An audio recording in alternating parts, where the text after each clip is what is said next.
Bom dia, amigos do Grande Prêmio, amigos do GP às 10, Pedro Henrique Marum aqui, depois de mais uma corrida da Fórmula 1, alguns dias depois, né? Hoje é quarta-feira, dia 5 de maio, a gente acabou de passar pelo GP de Portugal e nesse fim de semana já tem corrida de novo, o GP da Espanha na Catalunha, em Barcelona, aquela corrida que a gente sempre espera que seja muito parada, sem muita coisa acontecendo. Mas vamos torcer para ser pego de surpresa em 2021. De qualquer maneira, é claro que eu vou vir aqui para falar de Fórmula 1, mais especificamente de McLaren. Por quê? Porque a McLaren se apresenta ainda, nesse momento, depois de 3 corridas do campeonato, como a equipe dotada do terceiro melhor carro do grid, né? Melhor do resto. Tem a Mercedes, a Red Bull, e aí tem um pelotão embaixo, um pelotão intermediário grande, onde eu enxergo uma diferença ainda importante de McLaren e Ferrari para as demais, para Alpine, para Aston Martin, está bem abaixo ainda, para AlphaTauri, até para Alfa Romeo, que consegue se aproximar das outras em dado momento. Mas eu vejo McLaren e Ferrari um pouco acima, pelo menos, repito, nesse começo de temporada. Mas a McLaren, no geral, é mais forte que a Ferrari, até pela consistência. Eu cheguei a falar nos nossos programas do fim de semana que eu via a Ferrari como um carro melhor que a McLaren para Portugal, especificamente falando de Portimão. Mas a Ferrari não conseguiu aproveitar a possibilidade que tinha de marcar mais pontos ou de tirar bastante vantagem, porque o Sainz não conseguiu pontuar. Por exemplo, o Ricardo, que largou lá atrás, a gente vai falar especificamente do Ricardo também, mas o Ricardo que foi muito mal na classificação e largou longe, depois não ia nem ao Q2 no sábado, o Ricardo conseguiu marcar ponto. É verdade que ele não conseguiu segurar o Alpine no fim do Fernando Alonso, o Ocon ficou à frente porque andou muito bem ao longo de todo o fim de semana, também com a equipe francesa, mas o Ricardo conseguiu chegar ali, marcar pontos. E o Sainz, que parecia digno de muita pontuação, depois de uma classificação muito impressionante, depois de um começo de corrida muito bom, acabou fora dos pontos, acabou se enrolando com o gerenciamento de pneus que se desgastaram muito mais com ele, dando 45 voltas, do que com o Norris dando 44. Né? O Norris deu quase a mesma quilometragem com os pneus médios no último stint do GP de Portugal, em comparação ao Sainz, mas no fim das contas o do Sainz acabou, o pneu acabou, e o do Norris não, chegou bem no fim da corrida.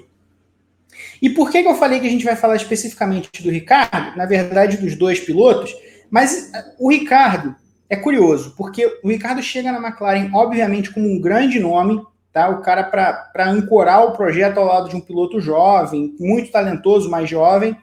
O Ricardo não, experiente, vencedor de várias corridas, pronto para ganhar campeonato se tiver um carro capaz. E pronto para disputar pódio e corridas com um carro capaz, como mostrou no ano passado, indo a pódio 2 vezes com a gloriosa Renault. Ainda era Renault, não era Alpine, né? E causando uma tatuagem no então chefe Cyril Abiteboul. Mas o Daniel Ricciardo chega e consistentemente perde para o Lando Norris. E não vai tão bem assim. Né? Vai na melhor da... Se a gente for fazer o maior elogio possível para o Ricardo hoje, se a gente for benevolente com o Ricardo hoje, a gente diz que esse começo de temporada dele é razoável. Eu diria que é exatamente isso, razoável. Mas a gente começa a ver muita discussão porque muito se espera desse piloto. Óbvio, ele fez por merecer ao longo da carreira. O Ricardo é decepcionante nesse começo de McLaren, o Ricardo está mal, o Ricardo não se encaixou com o carro, a gente vê muito... Né, hot take também, né, muita opinião incisiva demais do cara que quer estar à frente do consenso na opinião que ele vai dar, e muito tem se discutido o Ricardo. Eu vou dizer o seguinte, para mim o Ricardo vai ficar bem, vai ficar tudo bem com o Daniel Ricciardo na McLaren. É um começo complicado, porque tem sido complicado para todo mundo que está chegando numa equipe nova. A gente vê o Fernando Alonso sendo derrotado pelo Esteban Ocon e não indo bem. A gente vê o Sebastian Vettel com muitas dificuldades na Aston Martin. A gente vê, enfim, A gente vai enumerar aqui os pilotos para falar que há dificuldade, até o Sainz em comparação com o Leclerc, né, o Sainz que ocupava essa vaga do Ricardo na McLaren. Então, há dificuldade de se acostumar com o carro, porque também é o fim de uma geração de carros, né? É o fim de uma geração da Fórmula 1 nesse ano de 2021. Então, esses carros estão sendo evoluídos, estão sendo desenvolvidos muito tempo pensando em piloto X e Y. E quando chega um cara novo, ele precisa aprender, ele precisa consertar um carro com ele em movimento, sendo que esse carro só vai ser desenvolvido ao longo desse ano até certo ponto, porque aí as equipes vão começar a pensar no ano que vem, com novas regras, com um novo carro, uma nova geração de carros na Fórmula 1. Então, todos esses pilotos estão tendo que jogar contra o tempo, não só o tempo de chegar a uma equipe nova, mas de chegar a uma equipe nova no fim de um desenvolvimento que já tomou lugar e espaço ao longo de muitos anos, ao longo de vários anos, com alguns com o mesmo piloto, outros com pilotos diferentes, mas é um desenvolvimento já muito antigo. Eu não me preocupo com o Daniel Ricciardo. O Daniel Ricciardo continua sendo um grande piloto e mesmo nesse começo de temporada a gente já viu momentos dele. E acho que essa corrida do domingo, ele teve metade da corrida ali que foi muito positiva. No fim, perdeu o ritmo, o Alonso acabou também passando com a Alpine, que era melhor, mas acho que o Ricciardo mostrou que consegue tirar velocidade, consegue tirar ritmo desse carro. Falta consistência, falta ele se entender bem com o carro, algo que ele falou que conseguiu, é um ponto que ele disse ter evoluído nesse fim de semana, mesmo antes da classificação, onde ele foi muito mal. E, sinceramente, claro, a gente sempre vê piloto vindo com esse papo, né? Eu evolui bastante, deu para evoluir e aprender. Mas pelo que o Ricardo vinha falando nas primeiras semanas do campeonato, eu não tenho motivo para não acreditar. Eu acho que é verdade, eu acredito bem. Acho que é um processo, a gente precisa acreditar no processo, porque a McLaren gastou muito dinheiro para trazer o Ricardo, tá? Então ela precisa acreditar nesse processo, isso é um ponto. Ele já mostrou coisas positivas e tem dificuldades que me parecem muito naturais por causa das circunstâncias. O Ricardo começou com muita dificuldade também na Renault. Não sei se vocês lembram, em 2019, na primeira corrida dele, a corrida de casa na Austrália, a última corrida na Austrália até hoje, perdão, ele errou logo na largada, né? Botou os pés pelas mãos e tomou uma chamada pública da Renault, do Abiteboul, já naquela primeira corrida, naquela estreia dele. E o Hülkenberg parecia muito mais suave com um carro que não era tão bom quanto essa McLaren, mas depois de um pedaço de temporada, o Ricardo começou a tirar ritmo do carro, começou a tirar velocidade e bateu o Hülkenberg, que é um ótimo piloto. Então, eu não me preocupo com o Daniel Ricciardo. Eu acho que está tudo bem, é um processo natural pelo que ele passa e daqui a pouco a gente vai ver os frutos dessa construção de uma integração entre ele e a McLaren.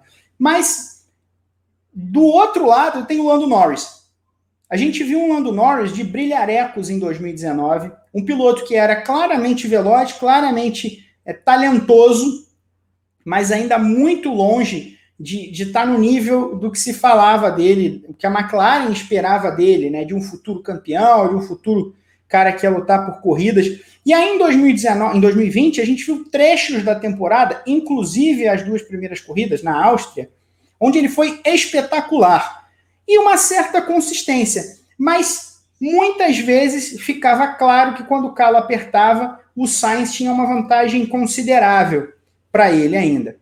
De novo, viu uma maturação interessante do Norris de 2019 para 2020, mas a maturação que ele mostra, a maturidade que ele mostra já nesse começo de 2021 é ainda mais impressionante. Ele faz a melhor sequência de 3 corridas dele na Fórmula 1, indo a pódio, um 4º lugar, um 5º lugar, e vai, até o momento, sendo o 3º colocado no Mundial de Pilotos. Depois da corrida lá em Portimão, o Andreas Seidl, que é o chefe da McLaren, falou que vê como possível, vê como uma possibilidade real o Lando Norris brocar Mercedes e Red Bull e ficar com o 3º lugar do Mundial de Pilotos mesmo, acabar aí na frente do Valtteri Bottas e do Sérgio Pérez. Sejamos sinceros, as chances que isso aconteça são pequenas, né? São bem pequenas, porque Mercedes e Red Bull têm carros consideravelmente melhores que a McLaren ainda para esse ano, embora a curva de evolução da McLaren seja muito interessante nos últimos 2, 3 anos. Né? E o que a McLaren pode fazer com a próxima geração de carros também é um prospecto que anima. Eu acho que a McLaren pode fazer bastante, quem sabe até voltar a brigar por vitórias e ser pódio constantemente. Mas o Lando Norris mostra nesse começo de temporada que tem cacife para ser o principal piloto de uma equipe. De novo, eu acho que vai ficar tudo bem com o Ricardo, e aí eu acho que os dois vão andar no mesmo nível. Ali, talvez até o Ricardo com toda a experiência dele ainda um pouco na frente.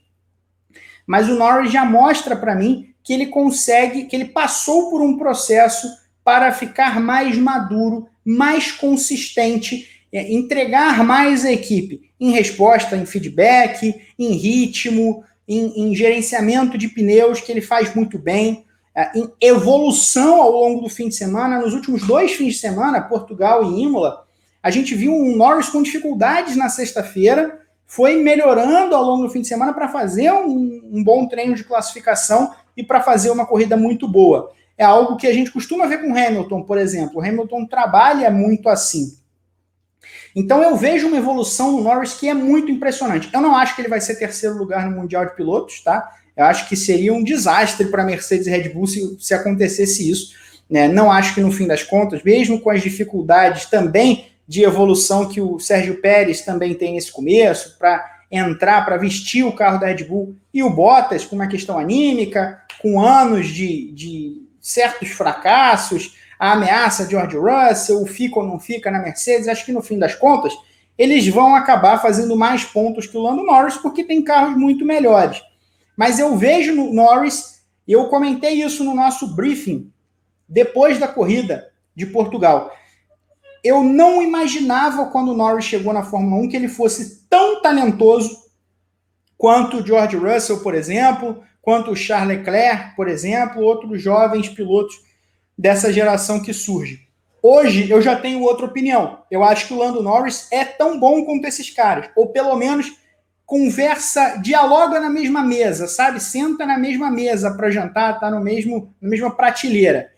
Então, isso é uma grande notícia para a McLaren, e eu vejo um Norris espetacular nesse começo de 2021. Sabe por quê? Porque, no fim das contas, o Hamilton já errou em corrida, o Verstappen já errou em corrida, e o Norris tem sido praticamente infalível depois de 3 fins de semana. Eu acho que dá para discutir se ele não é o melhor piloto do campeonato até agora, mas certamente está no top 3. É um grande piloto que a gente vê se desenhar à frente dos nossos olhos, dando mais um passo na carreira, subindo mais um degrau nessa escadaria rumo a um título, quem sabe no futuro, o Lando Norris. Então, acho que vai ficar tudo bem com o Daniel Ricciardo daqui até o fim do ano, chegando ali mais na metade, a gente já vai ver um Ricciardo mais natural nesse carro, e a gente começa a ver um brilhante piloto na forma do Lando Norris. Grande notícia para a McLaren, para mim, a grande favorita a ficar com o 3º lugar no Mundial de Pilotos. Tirando isso, eu convido vocês a acompanharem a nossa cobertura do fim de semana da Fórmula 1, GP da Espanha, uma pista muito, muito conhecida pelos pilotos, milhares de horas, centenas pelo menos, milhares acho que é muito, mas centenas e centenas de horas de testes coletivos, de treinos de fim de semana competitivo de corrida. Todo mundo conhece muito, muito bem o traçado do circuito da Catalunha, não há surpresa, todo mundo sabe o que pode tirar, como pode tirar, e aí a gente vai ver o que acontece esse próximo capítulo da batalha pelo título mundial entre Mercedes, Hamilton, Red Bull, Verstappen, e vamos ver se Norris e Ricardo conseguem abrir vantagem para a Ferrari na briga pelo 3º lugar do Mundial de Pilotos e de Construtores. Tudo certo? Grande beijo, um grande abraço para vocês e até a próxima.